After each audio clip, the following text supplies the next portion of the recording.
नमस्कार दोस्तों, मेरे चैनल में आपका बहुत बहुत स्वागत है। छत्तीसगढ़ करंट अफेयर्स देखेंगे। सीजीपीएससी सीजीपीएफएम की तैयारी के लिए एक छोटा सा प्रयास है। यह प्रयास आपको पसंद आए तो इसे लाइक करिएगा, दोस्तों शेयर करिएगा। मेरे चैनल में नए होंगे तो सब्सक्राइब कर दीजिएगा, साथ ही साथ बेल की घंटी को भी दबा दीजिएगा जिससे आने वाली नोटिफिकेशन आपको मिल सके। चलिए शुरू करते हैं। जो हमारा पहला क्वेश्चन है वह है, हाल ही में राज्य सरकार ने किस पुस्तक को सभी स्कूल, कॉलेजों और सरकारी कार्यालयों में रखना अनिवार्य कर दिया है? तो इसके ऑप्शन दिए गए हैं, ए भारतीय संविधान, बी गीता, सी कुरान, डी इनमें से कोई नहीं। इसका जो सही आंसर है वह है ए भारतीय संविधान। तो भारतीय संविधान को राज्य सरकार ने अभी हाल ही में सभी स्कूलों, कॉलेजों और सरकारी कार्यालयों में रखने के लिए अनिवार्य कर दिया है। ये बहुत इंपॉर्टेंट क्वेश्चन हो सकता है, इसे याद रखिएगा। बढ़ते हैं अगले क्वेश्चन तरफ। हमारा अगला क्वेश्चन है, हाल ही में छत्तीसगढ़ सरकार ने वन विभाग का नाम बदलकर क्या रख दिया है? इसके ऑप्शन दिए गए हैं, ए वन एवं जलवायु परिवर्तन विभाग, बी वन एवं मौसम परिवर्तन विभाग, सी उपरोक्त दोनों, डी उपरोक्त में से कोई भी नहीं। इसका जो सही आंसर है वह है ए वन एवं जलवायु परिवर्तन विभाग। तो इसे ध्यान रखिएगा, ये भी बहुत इंपॉर्टेंट क्वेश्चन हो सकता है। वन विभाग का नाम बदलकर वन एवं जलवायु परिवर्तन विभाग कर दिया गया है। इसमें एक फैक्ट और याद रखिएगा दोस्तों, हाल ही में राज्य औषधि पादप बोर्ड का भी नाम बदल दिया गया है। इसको क्या कर दिया गया है? तो छत्तीसगढ़ आदिवासी स्थानीय स्वास्थ्य स्वास्थ्य परंपरा एवं औषधि पादप बोर्ड कर दिया गया है। तो इस बात को आप ध्यान रखिएगा। बढ़ते हैं अगले क्वेश्चन की तरफ। जो हमारा अगला क्वेश्चन है, हाल ही में छत्तीसगढ़ का कौन सा जिला बिना रासायनिक उर्वरकों के फसल उगाने में पहले स्थान पर है?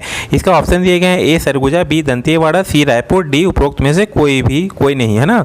इसका जो सही आंसर है बी दंतेवाड़ा। इस बात को याद रखिएगा, दंतेवाड़ा बिना रासायनिक उर्वरकों की फसल उगाने में पहले स्थान पर है। इस बात को ध्यान रखिएगा। बढ़ते हैं अगले क्वेश्चन की तरफ। अगला क्वेश्चन है, हाल ही में छत्तीसगढ़ सरकार ने धरसा विकास योजना की घोषणा की है। इसमें क्या कार्य शामिल हैं? इसमें ऑप्शन दिए गए हैं, गाँव के कच्चे रास्तों को पक्का करना, बी गांव के नलकूपों को बढ़ाना, सी उपरोक्त दोनों, इनमें से कोई नहीं। इसका जो सही आंसर है वह है ए गांव के कच्चे रास्तों को पक्का करना। इस बात को याद रखिएगा कि धरसा विकास की योजना के तहत गांव के कच्चे रास्तों को पक्का किया जाएगा। बढ़ते हैं अगले क्वेश्चन की तरफ। हमारा अगला क्वेश्चन है, हाल प्रदेश के सभी नए इंग्लिश मीडियम स्कूलों का संचालन किस नाम से होगा? इसके ऑप्शन दिए गए हैं, स्वामी आत्मानंद, बी स्वामी विवेकानंद, सी स्वामी वल्लभाचार्य, डी इनमें से कोई नहीं। इसका जो सही आंसर है वह है ए स्वामी आत्मानंद। हाल ही में मुख्यमंत्री भूपेश बघेल जी ने स्वामी आत्मानंद की जन्मतिथि के अवसर पर इसकी घोषणा की है। इस बात को याद रखिएगा, ठीक है। बढ़ते हैं अगले क्वेश्चन की तरफ। जो हमारा अगला क्वेश्चन है, छत्तीसगढ़ के किस जिले में स्थित कृषि महाविद्यालय एवं अनुसंधान केंद्र को वर्ष 2019-20 के लिए भारत के सर्वश्रेष्ठ मसाला अनुसंधान केंद्र के रूप में सम्मानित किया गया है? इसके ऑप्शन दिए गए हैं, ए रायगढ़, बी रायपुर, सी बिलासपुर, डी इनमें से कोई नहीं। इसका जो सही आंसर है वह है ए रायगढ़।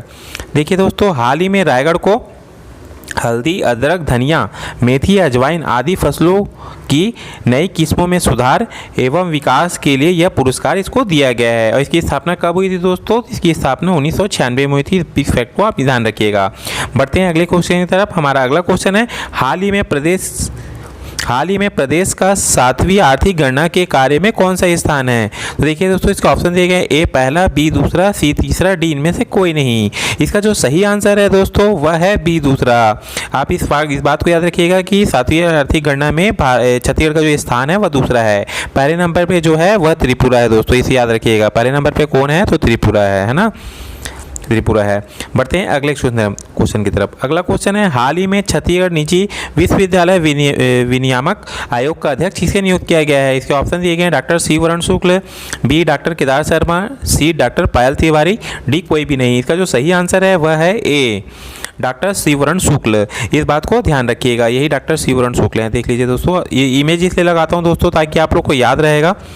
बढ़ते हैं अगले क्वेश्चन की तरफ। हमारा अगला क्वेश्चन है, हाल ही में डॉक्टर राजेंद्र प्रसाद मिश्र द्वारा लिखित पुस्तक वन भैंसों की कहानी, छोटू की जुबानी कहानी का विमोचन किसने किया है? इसके ऑप्शन दिए गए हैं, ए वन मंत्री, बी शिक्षा मंत्री, सी राज्यपाल, डी इनमें से कोई नहीं। इसका जो सही आंसर है वह है ए वन मंत्री मोहम्मद अकबर, है ना। इस फैक्ट को याद रखिएगा, वन मंत्री मोहम्मद अकबर जी ने इसका विमोचन किया है। और इसमें एक फैक्ट और याद रखिएगा, इस नाम को अच्छे से याद कर लीजिए दोस्तों, डॉक्टर राजेंद्र प्रसाद मिश्र, ये वन भैंसों में पीएचडी करने वाले, है ना, वन भैंसों में पीएचडी करने वाले एकमात्र प्रदेश के व्यक्ति हैं। इस बात को आप ध्यान रखिएगा। इसलिए इनकी पुस्तक का भी नाम ऐसे ही हो सकता है, पुस्तक का नाम पूछ सकता है कि पुस्तक की रचना किसने की है? वन भैंसों की कहानी, छोटू की जुबानी। तो किसकी रचना रहेगी? है डॉक्टर राजेंद्र प्रसाद मिश्र की।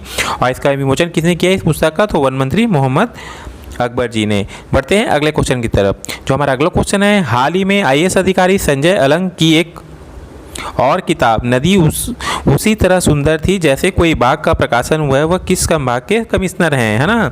नदी उसी तरह सुंदर थी जैसे कोई बाग, है ना, देख सकते हैं आप, है ना, ये है। और ये संजय अलंग जी है ना, ये याद रखिएगा संजय अलंग जी हैं। तो ये कौन से संभाग के कमिश्नर हैं? इसके ऑप्शन दिए गए हैं बिलासपुर संभाग, बी रायपुर संभाग, सी सरगुजा संभाग, डी में से कोई भी नहीं। तो इसका सही आंसर है ए बिलासपुर संभाग, है ना।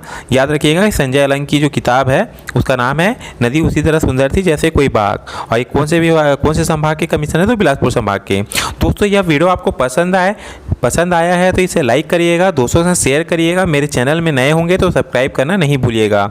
मिलते हैं अगली वीडियो में, धन्यवाद।